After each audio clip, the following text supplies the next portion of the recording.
this week. And the topics will be how to come up with startup ideas that are worth your time.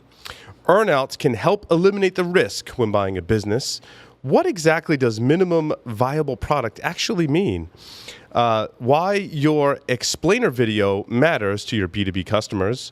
Structured accountability.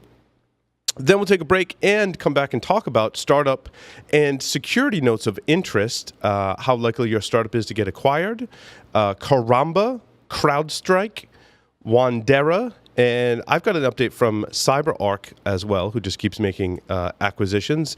And Michael and I will give you an update on our journeys. All that and more on to this edition of Startup Security Weekly. This is Security Weekly, for security professionals, by security professionals.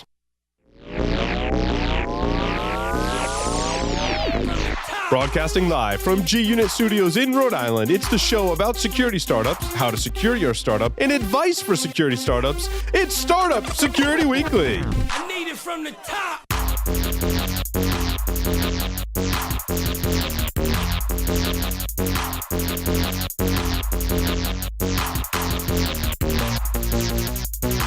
Brought to you by, do you have a website, an external presence, employees, an office? Any of these things can be compromised and attacked. How are you defending these assets? Have you penetration tested these public assets? Start 2017 by taking a proactive approach to securing your vulnerable areas. Black Hills Information Security has been helping companies find their weaknesses since 2008. Email consulting@blackhillsinfosec.com and see how they can help you sleep better at night.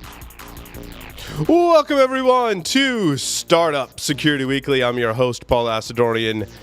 Is it May 12th? Is that right? Is it May 12th, 2017? 19th. It's 19th, and my thing says May 12th. I'm like, that doesn't look right. And it is episode 40. I'm here with the soon-not-to-be beach bum himself, Mr. Michael Santorcangelo. Welcome, Michael. I'm gonna milk it for as long as it's worth, though. That's it. We are gonna make the change. The thing too, and I've had a couple people ask about it. We as it gets closer, we'll be more public about where we're going. It's about looking for bigger airports, bigger cities as the kids get older, some opportunities for us. But while we're at the beach, we're going to enjoy the beach. There's nothing pressing, forcing us to leave. We're not running to or from anything. So life is good. The sunshine is bright outside, and so we're going to enjoy it for as long as we can. Sweet. Our guest, unfortunately, had some technical difficulties, and we're going to have to reschedule. I am excited to talk with Sanjay from Lumeta. So we definitely want to keep Sanjay in the loop. I'm curious to what he has to say, and curious about Lumeta, because we've talked about them on various shows. So it'll be good to hear about them from the source. Michael, yeah, and he's got what appears to be a pretty good background in marketing. So everything we talk about, especially in the startup land, is how do you get over the noise, right? How do you put signal out there, and how do you traction? So look forward to hearing his thoughts on that as well. But show 40, you and me, we're gonna have to talk. That's crazy, right? How are we gonna do that? How is that gonna happen? That's funny. So where are we going with startup articles and discussion? Well, you and I were talking about this before, and I've mentioned this over the last couple episodes now. I'm trying to find things that are catering to what I'm hearing back from our audience. And by the way, I'm loving the feedback. I'm loving the engagements and the conversations, and keep them coming, because they'll be fun. And we will. I respond, and I know Paul responds to just about everything you guys send our direction. So what I've been looking at are people who ask questions like, well, where do I get ideas? What does my lifestyle business look like? How does this work? So this first article I picked comes out of the Startup Grind ecosystem, and it's how to come up with startup ideas that are worth your time. And the thing here that kind of mattered here to me was when I was reading this, it's kind of like, my favorite question, right? What is the problem you're trying to solve? And so if you're trying to come up with an idea worth your time, you've got to go isolate problems. What's interesting about that, Paul, is as you dig deeper into it, and I've started asking people, well, what problem do you solve? I get really compound problems, which we didn't isolate them, we didn't elevate them, or I get a lot of symptomology. And so I've actually started digging a lot deeper into how to get to it. And so what I kind of liked about this was it had some ideas, and I think they were a little bit different than what people tend to think about. And so I wanted to offer them up. First, the one says, turn off the autopilot, be aware of what's going on around you. My wife reminded me the other day, once upon a time, now this is this may be going back a decade. So there were still payphones in airports. And we didn't really have smartphones. It was still the era of flip phones. But I had done an event out in Seattle, and a couple buddies had a boat. We went out on the boat, and at the very end of our trip, my phone was in my pocket. I scrambled up to throw the bumper down, and as the bumper got down, my phone did that slow sink to the bottom of Puget Sound. So it was fantastic. Hate it when that happens. So my ride home on the airplane and through the airports, there was no cell phone for me. Now, I'm old enough that when I started traveling, I didn't have cell phones. We had calling cards and numbers and ways to use the payphone system to do things. But I didn't need that either. I just kind of sat and I watched, and it was so instructive to me, and it made such an impression on me that so often now when I travel, I won't wear headphones going through an airport. I intentionally put the phone away. I won't talk to people, and instead I watch and I listen and I pay attention to the stuff around me. And that's his first advice. Just go watch. Just go look at the inefficiencies. Watch how people do stuff. See what surprises you. And I thought, wow, like that's, I think, where a lot of people come up with ideas. For example, that's also where comedians come up with jokes. I thought it was really kind of cool. Interesting. And then he talked about, reading sci-fi books and watching sci-fi movies. For me, I would actually just say fiction. I found I've had something interesting this year, and other people have suggested it. I cannot explain the link, but my goal is to read a fiction book a week, and then I said, and I'll read a business book as I can. I'm finding the more fiction I read, the faster I read and can consume the business books. And it's almost like reading is reading, and fiction books. Look, I'm not reading anything complicated. I'm reading, police thrillers and military, like stuff that you can push through fast. But I'm finding then that I've read a fair number of business books this year and have actually gotten to the point where I already told you I got rid of the tea. I can't really tolerate it more. So I would say like watching this stuff is great. Reading that stuff is great. But if it's just fiction, I think you get it. You get there. Branch out, try new things. What I love about this, and I don't think it gets into it so much, but it's that it forces you out of that routine. You have to see something from a different perspective. Every time you try something new, if you were naturally good at everything you did, congratulations, but you don't exist. So when you try something for the first time, there's an awkwardness to it. And then as you start to learn, our brains naturally look to categorize or learn from it. And I think that reveals a lot of stuff. And then lastly, it just said, well, not lastly, but last point I thought was interesting was talk to the people around you, but not too much. And I'll admit, I'm one of these people that, like, when you ask something, I really want to understand deeper. And that's kind of why I have that reputation of asking as many questions as I do. I'm really, really curious about a lot of this stuff. And their point is, keep asking those questions and you'll kind of come up with it. But the idea here then too is like, which of these is a good startup idea? We'll get through some stuff in our articles today that kind of come up with that. But the point is like, where do you come up with the ideas? Look around, ask questions. One of the ideas that I actually had, Michael, and just to talk about the problem, and it's that problem of legacy operating systems. I mean, you could almost extend that to legacy applications as well. But if you focused on legacy operating systems, the problem has certainly gotten bigger, right? Well, yeah. As organizations acquire technology, they just keep acquiring more and more technology, and it's new technology. The original acquisitions of technology a lot of times stay stagnant, which is why we have Windows 95 and 98 and XP in a lot of these organizations. And people are really quick to point at healthcare, but I think there's a lot of enterprises out there that still have that legacy technology. And of course, the right answer is, well, you just need to rip and replace. But I mean, dude, as you know, like not everyone can do that. Like that's not something you can do overnight, right? Well, it's interesting when you think about this, and this is where I think on this program we got the ability to look at some of this innovation.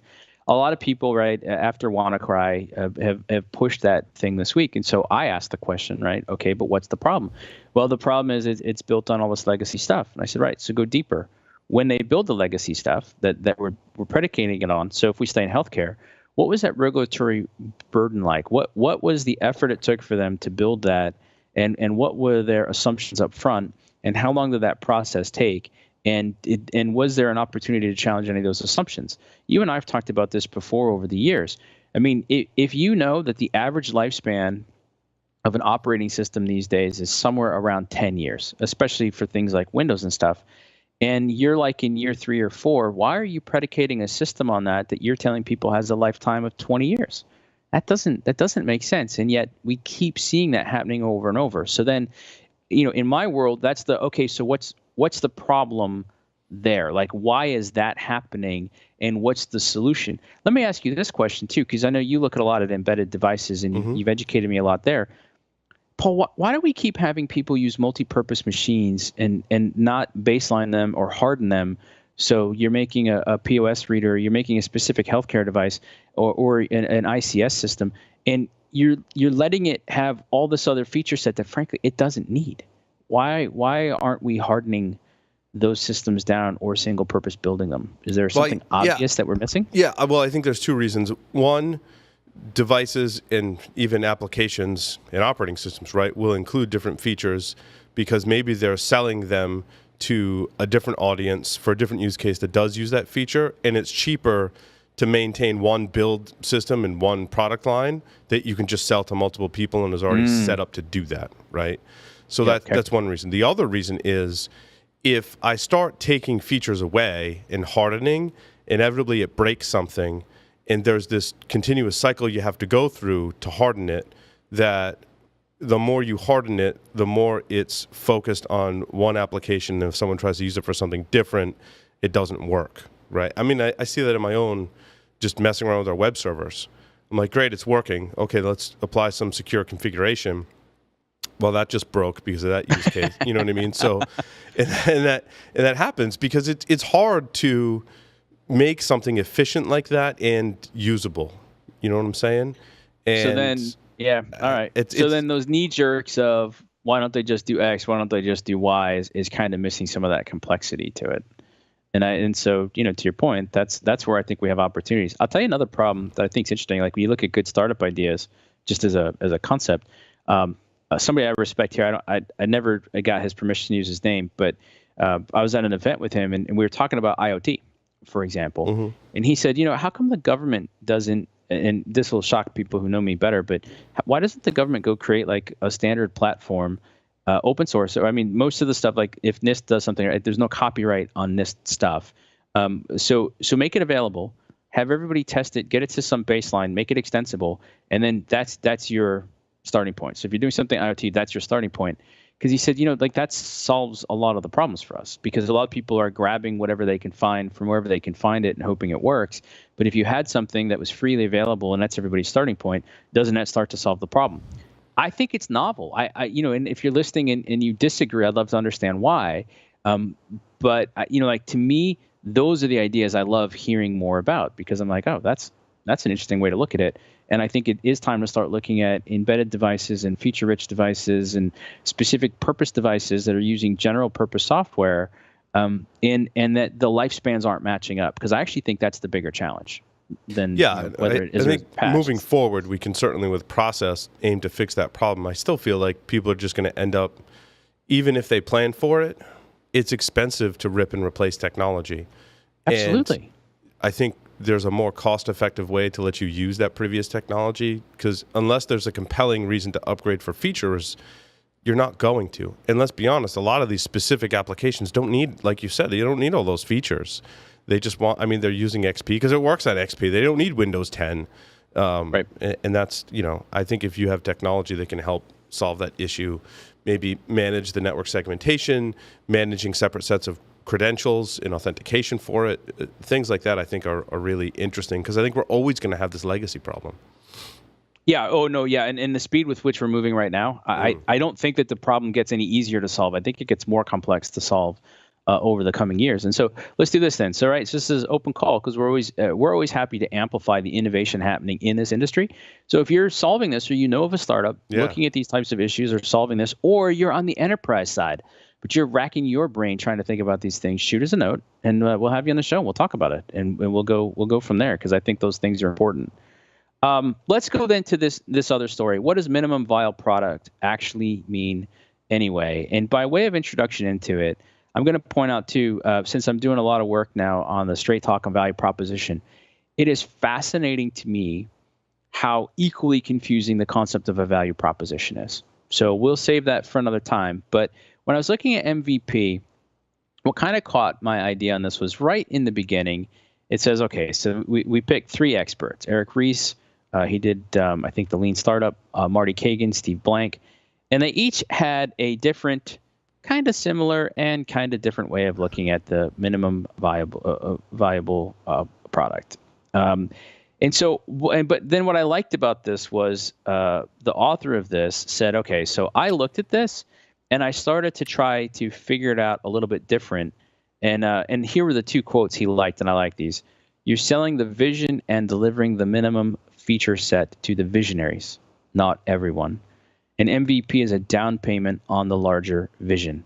You know, what's interesting is I just started realizing that your value prop, that's your promise. That's the promise of the value you'll create when you solve that problem. Your MVP is along that same line. That's the promise, and it's that show and tell part, right? Your MVP is that, here, let me give you a taste of it. So then he basically said, all right, so I looked at Lean, I looked at Agile, I looked at Guerrilla methodologies, and I've got a 3-step process. Start with a simple product solving a tiny subset of a grand problem. Keep iterating, constantly solving bigger related problems to get to your grand problem. Constantly communicate. I think this is actually the key. Constantly communicate the vision of the grand problem that will be solved. And he uses like the evolution of light, other things. I know Uber is in the news these days for a lot of stuff, but you know, if you went back to it, there was only one thing you could get. There was only one car. There was only a couple cities. It only worked one way. Then they started adding. Then they've continued to add. Then they've expanded into food delivery. Then I just saw now they're doing Uber for truckers. They've got all sorts of different stuff. Yeah, I mean, I think it's a pretty interesting way to do it. But I like this, right? It goes back to this problem solving stuff we keep talking about, and then the value prop. Okay, there's a big problem you can solve. And if you're a startup, you have to have a big problem. You've got to be going after something addressable and big. But where do you start? And I think that's actually where most people get tripped up. You've got to start someplace where when you show it to people, they go, okay, I'll pay for that. Right. And then when they do, then you involve the people in the process, and then they'll help you figure out where you need to go next, as long as you're using that grand problem, right? So again, to me, value proposition becomes your guiding star. Your grand problem that you're solving, how you're going to create that and solve value, guides your MVP, guides everything else as you're doing it. You work slowly. So what are your thoughts on this? Because I know you're in the midst of this. Yeah, no, I think it's fantastic, and I think it's a great exercise to go through. I think you need to have that grand problem. And the grand problem, although we use the word grand, needs to be somewhat narrow as well, right? I mean, we've made those decisions in our own startup and said, yeah, we could address that problem like in this area over here or this area over here, but we're focusing on this area. And then I love find like the small wins within that area and keep building on them. I think that's perfectly sound advice. I think it's fantastic.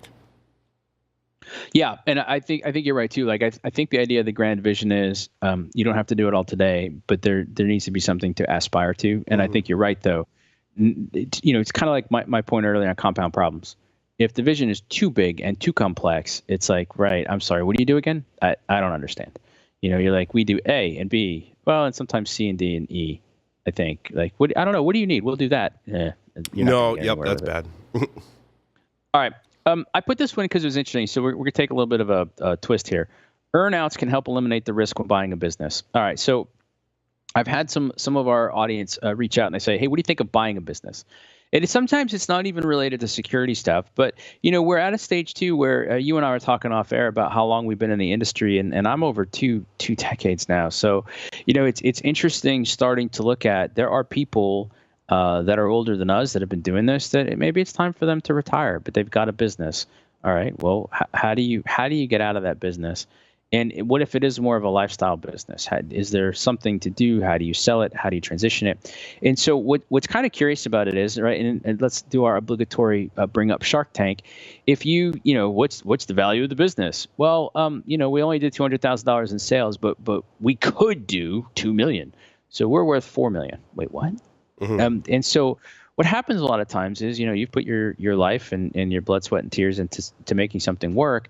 And then you show somebody, okay, here's the projections and here's the trend and it's getting bigger. And so you should pay me a multiple on what I think you should be able to do with the business.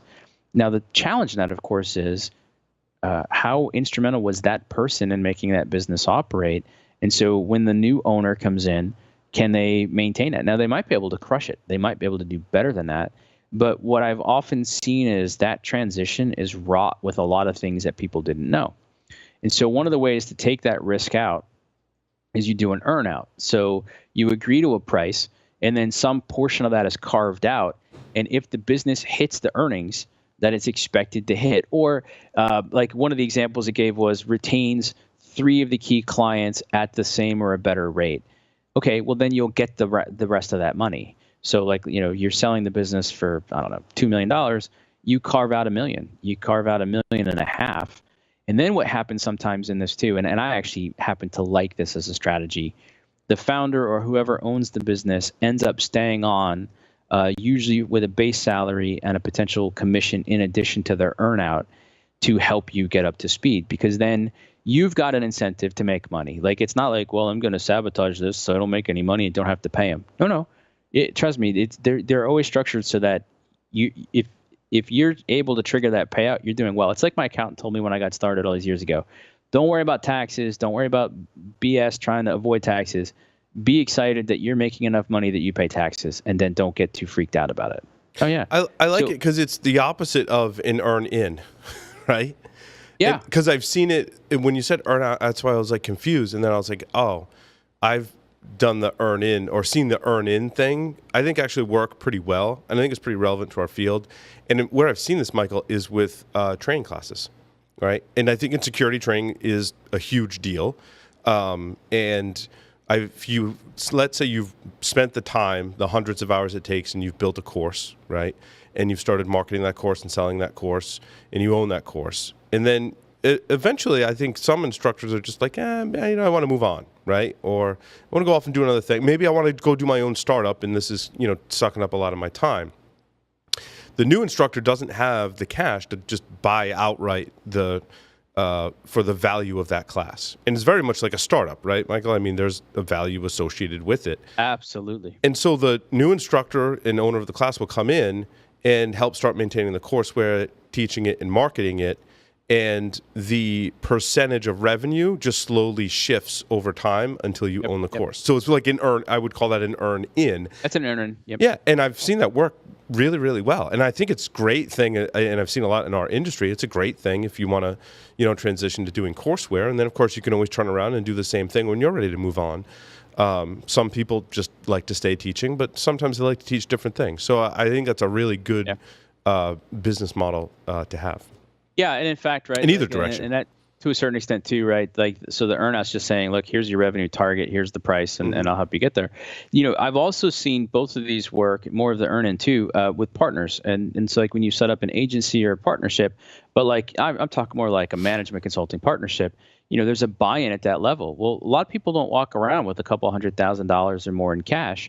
And so what you do is you say, okay, there's an earn-in phase, right, and you're going to earn up to this cash, and then over this many of years, you're vested in it. So you still have those incentives. So what we're really talking about is de-risking and incentivizing. Yes. And yes. There's a number of ways to do it. And you're right. Looking at it educationally, I think makes a lot of sense. Right. All right, so hold on, Michael. I'm sorry. Speaking of training, I wanted to talk about itpro.tv, whose courses now include Apple Certified Support Professional, CompTIA Security Plus, and ITIL Planning, Protection, and Optimization. Premium annual memberships include all video content as well as access to virtual labs and Q&A forums. You'd normally pay $85.70 a month or $857 per year unless you listen or watch this show and others on the Security Weekly Network, because for a limited time, you get 30% off the lifetime of your active subscription using the code SS30.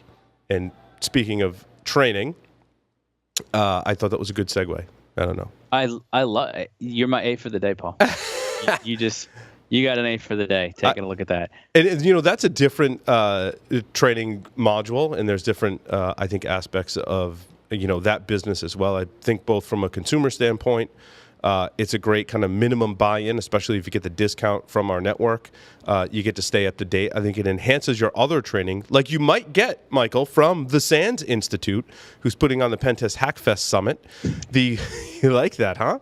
The call. You're on a roll. I'm on a roll. Call for presentations is now opened. It's hosted by renowned SANS instructor and hacker Ed Scotus.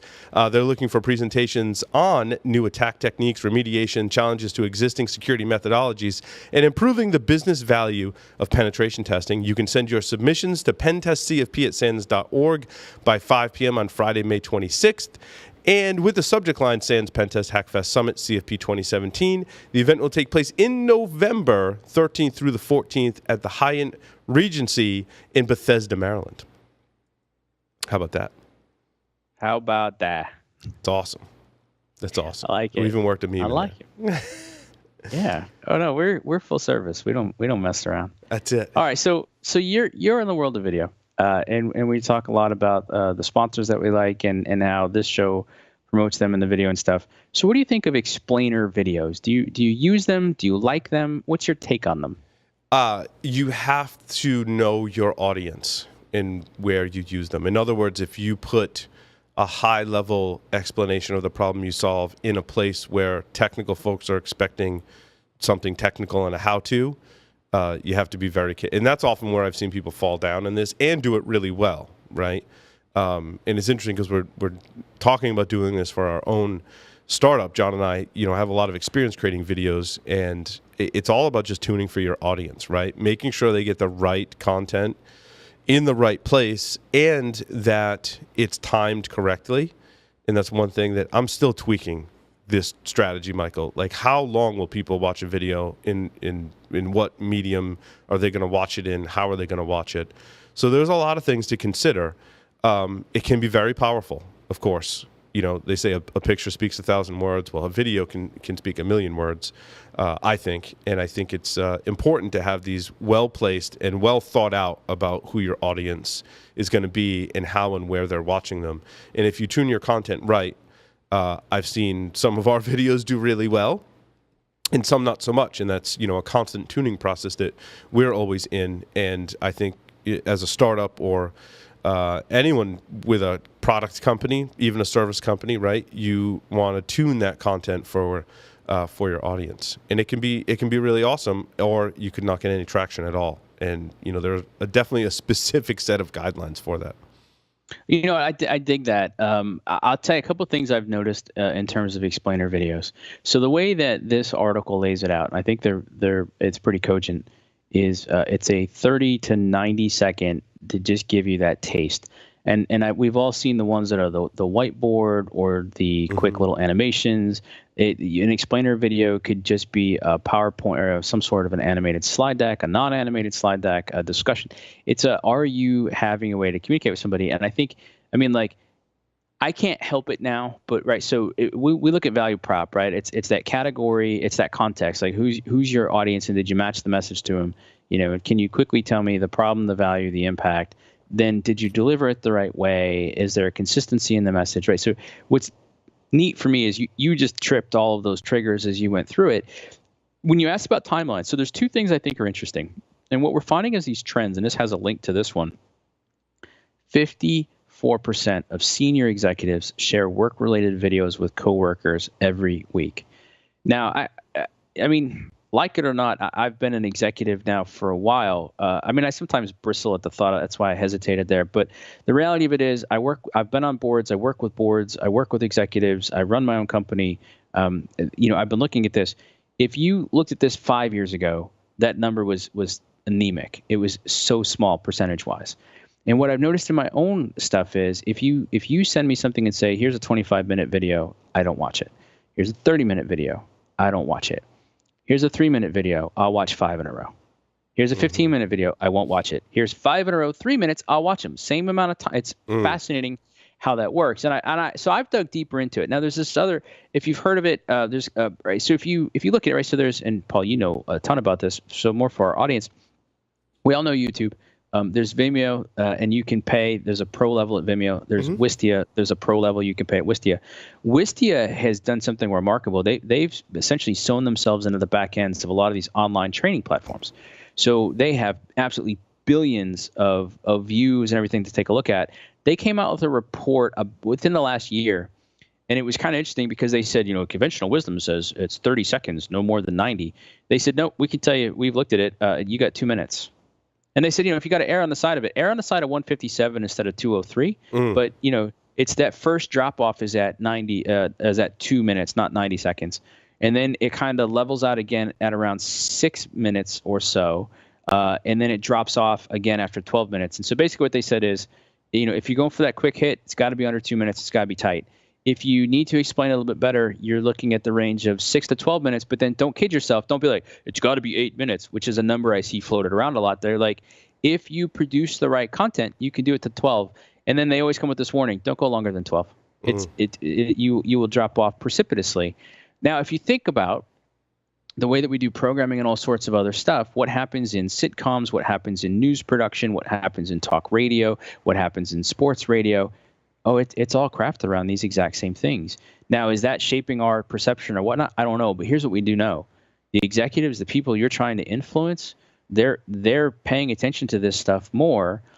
But if you want to rise above, it's got to be good. It's not about being funny and being viral necessarily. Yeah, I mean, that's a different, audience. And that's a different, your goals are different with that. Keep your goals in mind for the type of video you're creating. But what we're looking at is it's worth it. And I think, as you already hinted at, and I would echo, is that doesn't make it easy. Like when you try to get that down. So if you think about how much people can process, if you're looking at like 3 minutes of video, you're looking at like 150 words or so per 150 words per minute is about your upper, maybe it's 50. All right. I apologize for the confusion. I'll clarify it. I'll put it in the show notes, and then I'll correct those next week. But I when I start scripting stuff out, like the point is, right, because you use a teleprompter from time to time. If we start really timing that, I actually know I can go about 180. Oh, I know. You know what? It's 150 words per minute is the average. And I know for me, even with diction, my energy level, I can do 180 words per minute. So a 2-minute clip for me, I time at 350 words. So I come under 2 minutes. 350 words. You're going to have to take a concept and break it down to that. So if you're going to do a decent explainer video and give people the white space to pay attention to it, figure you've got 300 words total to explain your concept. Well, and speaking of words, if your audience is technical, like how many times have and I did this week, right? I'm searching for a solution to my technical problem, and I'm in the weeds. I'm in the thick of it, right? And I want to go read about what I need to do to fix it or get over my problem. And a lot of times you stumble across videos, and you're like, dude, I'm not watching a video right now. And like, I'm literally like scrolling through the video, like what configuration thing is he typing in? And like doing that thing, which is just so annoying. So think about like sometimes written content is just better, right? Well, I'm really glad you brought that up. But also, Michael, I think that I want to consume that technical content if I'm in the planning stages and I'm like, well, I want to go replace this technology with that technology. I want to go like get my feelers out for like what I need to do. I may go watch that video to be like, okay, that's, some of the steps I have to do, and it helps me plan. So there's a place for that kind of content. It just depends where people are in their process too. Well, yeah, and I'm an aficionado of structure and looking at how we do this stuff differently. I'm a big believer that if you think about and structure your content properly, you can address both of those at the same time. I started to experiment with this, and now that I've kind of had a couple breakthroughs in the last 30 days, my plan going forward is actually to create some decent content on a regular schedule. I'm going to shoot for weekly, but right now I'm going to shoot for regular, like as frequently, consistently as I can. And my thought was this, Paul, I'm going to go outline it and write it. And I expect that it will be between, let's say, 750 and 1,500 words, depending on what exactly it is I'm trying to convey. And then I'm going to essentially distill that down to the 300 words that you would need to know, to your point. Just trying to get my head wrapped around it, or just want to get a taste of it or a flavor of it under 2 minutes. My goal is consistently, minute and a half to 2 minutes tight. So it's in line with whatever you're about to read, And if you're just browsing, you can watch or read. But if you want more depth, cool, you can find it. And I'm going to try to pair those up together. And my goal is by the end of this quarter to kind of try that out for a quarter, 10, 12 times. So it's kind of like same content split two ways, one designed for the person who's just watching, one designed for the person who's reading. And we'll see how it works. Curious your take on it, though. You think that's worth trying? Yeah, I think you need to have videos that I think describe things at a high level as well. And I think that's why a lot of people do watch videos is they just want to get a general sense of the problem, the solution, the process. And I think that's where video content really comes in handy. And then you want to follow that up with written content that goes into it. It can go into a lot more detail. I don't know. That's just kind of my take on it, Michael. All right, last one for the week is this great concept, structured accountability, the answer to startup success. One of the things I figured out in my own career a while ago is that sometimes it's worth it to pay somebody, for example, to go to a gym, you hire a trainer, or you hire a nutrition coach or a coach, or you hire a mentor or whatever, because you just need some of that accountability. But what makes it better is structured accountability. And that's here's the steps, here's the pieces you need to have. Now, what's interesting in this, and I might be putting a little bit of my own spin on it, but in all my work with frameworks, we have this tendency in security to misunderstand frameworks. But at its core, the framework is just it defines an outcome and it defines the connections and the elements to it. It doesn't tell you how, right? That's process. Frameworks aren't process. Those are methodologies. There's nothing wrong with them. It's just there's a distinction between the two. So when you're looking at structured accountability, one of the things I always point out a lot in leadership or communication is your journey can be different, and yet there are similarities to it. And that doesn't make you any less unique or valuable. And so what this was talking about is, why would you join an accelerator? If you were a startup, why would you do this? Because what do you get out of it? And it said, look, here's the critical benefit. You get structured accountability. You have to articulate, I'm going to quote, induces entrepreneurs to articulate and reflect about specific strategic tasks, an increase in self-efficacy, and know-how about building a startup. Yeah, we found no support for causal effective basic services of cash and co-working space. So what they're basically saying is if you're a startup and you got some place that's like, hey, come do co-working. Yeah, cool, good. Maybe it'll work, maybe it won't. Oh, we'll invest. We'll give you cash and we'll take a small percentage. Yep, okay, cool. Maybe that'll work. And what they're saying is what really works is we're forcing people to take a look at things, but we're not just saying, hey, it's Friday. How did your week go? We're actually specifically saying, how's your product market fit, right? Let's go back to just value prop stuff. What problem do you solve? What value do you create solving that problem? What's the impact of your solution as a qualifier, right? That's a focus. That's a priority. That's a qualifier. People need those things in order to make a decision. And you and I know chronically, when we ask people those basic questions, they give us the shruggy face. Those are good questions. No, those are not good questions. And when they require good, compelling answers. And what they're saying then is that there are programs that can do this. So although Techstars and other accelerators may not particularly love this, you can get that structured accountability from other people. You can hire coaches that can do this. There are startup coaches. There are writing coaches. There's people who do this. So the question I would ask then is, if you're looking at this, is what structure do they offer and how will that benefit you? Or if you're rare enough, how can you structure it yourself and hold to it? It's possible. It's not easy, but it's possible. What are your thoughts? You've been looking at a lot of these things and you're in the middle of it. How are you guys structuring stuff, Paul? Or how would some structure help you differently, maybe? We're completely unstructured right now. That's my best answer to that. Yeah. Because we're still early stage. And I didn't mean to put you on the spot. No, that's fine. We're still early stage. We're bootstrapped. And I think we're just like micro-focusing on areas that we need structure and making sure that we have a good vision and, trying to get our product to market and get that good core set of customers. Yeah. With that, I just want to take a short break, come back, and then we're going to talk about some startup security notes of interest. So stay tuned. Don't go anywhere.